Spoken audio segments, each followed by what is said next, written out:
Hi guys, balik po tayo sa ating YouTube channel. Welcome back po. At andito na naman po tayo guys sa MUA. Ayan, sa kabaan po ng Jukno sa may Pasay. Yan. At ito po yung ano guys dito sa MUA. Oh. Kung mapapansin nyo po, may mga dami ng mga nakatambak sa gitna ng dagat at nadadaanan na sa may Pampang. Ayan guys ang sitwasyon dito sa may MUA.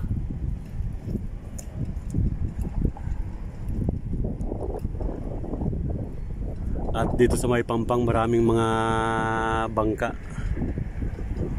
Ayan, naglitawan ng mga bangka.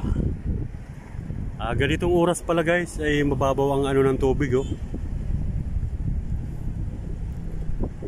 Yan. Mababaw ang tubig. At nagbitawan yung mga bato sa Pampang.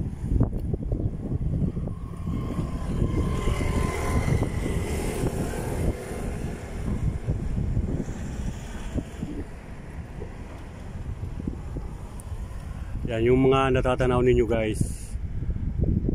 Yan yung mga itinambak na mga lupa sa dagat.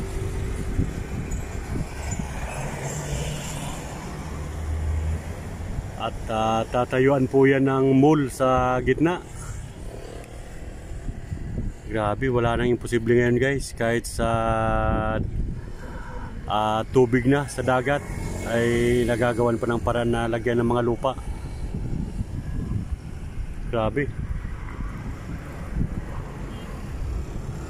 Wala na po talagang imposible ngayon guys. High tech na.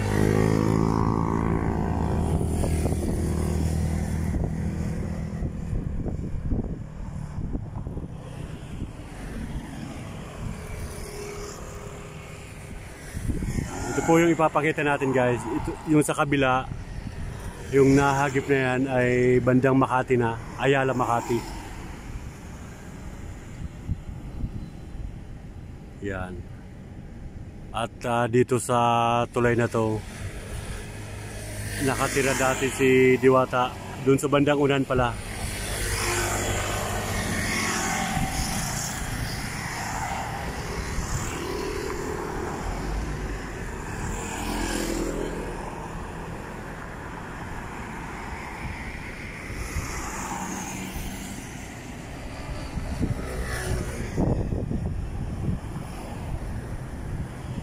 Yan ang update natin dito sa tulay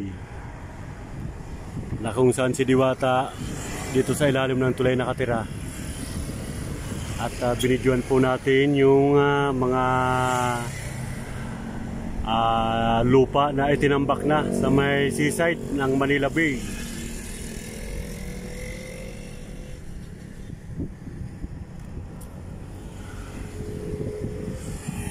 Ito po yung magandang tanawin dito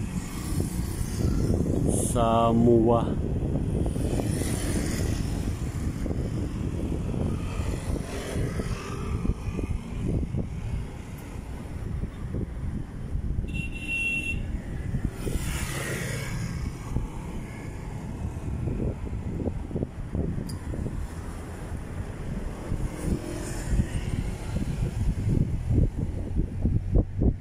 Sarap mamasyal dito.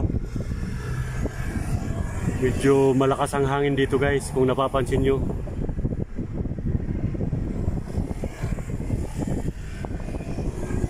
Yan, sarap mamasyal dito, nakaka-relax.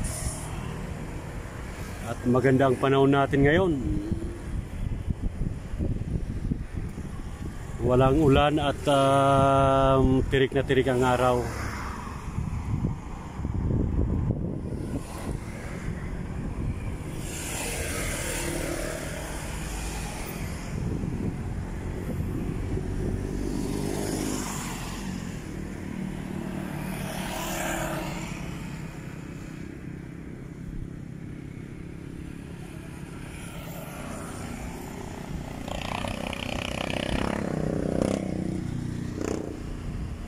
Kanina galing na naman tayo kay Diwata, kumain tayo kay Diwata Paris.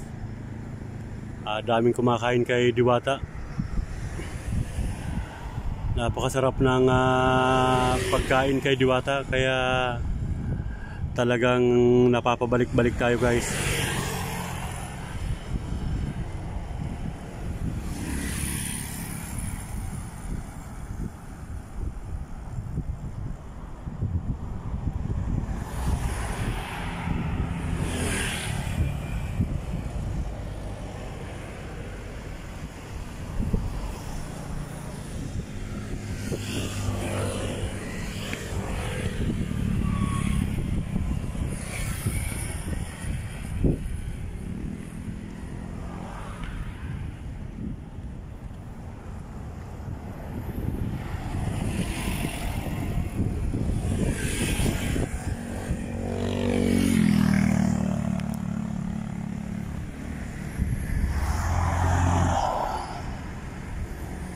Shoutout yung mga viewers natin dito sa Pasay Jokno.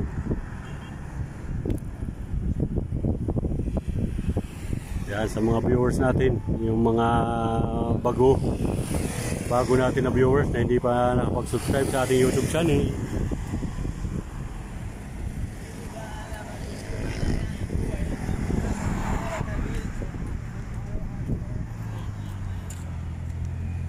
Yan, may kumakanta na rap.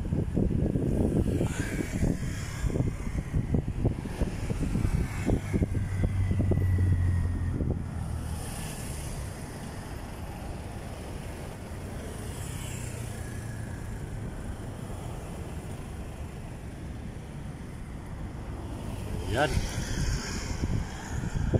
Short video muna tayo guys.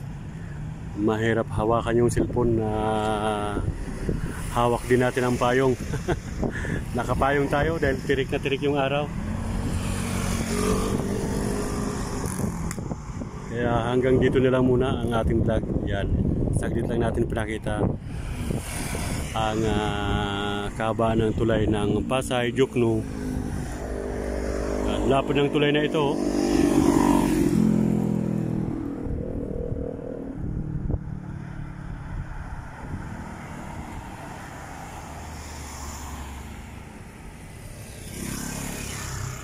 Napakaganda sa lugar na to. Ayan, hanggang dito na lang muna uli ang ating vlog. Thank you so much for watching mga kaisarog.